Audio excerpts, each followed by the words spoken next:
முருங்கைக்கீரையை ஒரு சொம்பு தண்ணி ஊற்றி நல்லா வேக வச்சுக்கணும். லைட்டாக உப்பு போட்டுக்கணும். அதுலேயே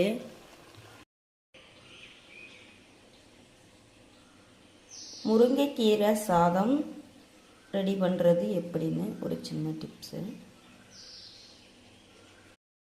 எண்ணெய் ஊற்றி கடுகு போட்டு, கடுகு பொரிஞ்சதுக்கப்புறமேட்டு பட்டை மிளகாயும் வெங்காயமும் போட்டு நல்லா வதக்கிட்டு, அந்த வெங்காயத்துக்கு தேவையான அளவு தூள் உப்பு சேர்த்துக்கோங்க. தூள் உப்பு சேர்த்துட்டு நல்லா கலக்கி விட்டுட்டு முருங்கைக்கீரையை அதில் போடுங்க.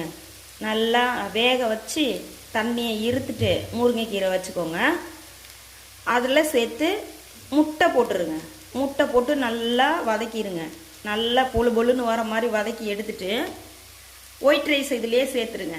நல்லா சேர்த்துட்டு நல்லா கரண்டியை வச்சு கலக்கி விட்டுட்டு நெய் ஊற்றிக்கோங்க. இதில் நல்லா வாசனையாக இருக்கும். கம கம கமன்னு குழந்தைங்களுக்கு லஞ்சு கொடுத்து விடலாம். நல்லாயிருக்கும், சத்தானது. இது மாதிரி உங்கள் வீட்டில் நீங்களும் செஞ்சு பாருங்கள். முருங்கைக்கீரை சாதம் ரெடி. இந்த மாதிரி குழந்தைங்களுக்கு கொடுத்து விடலாம்.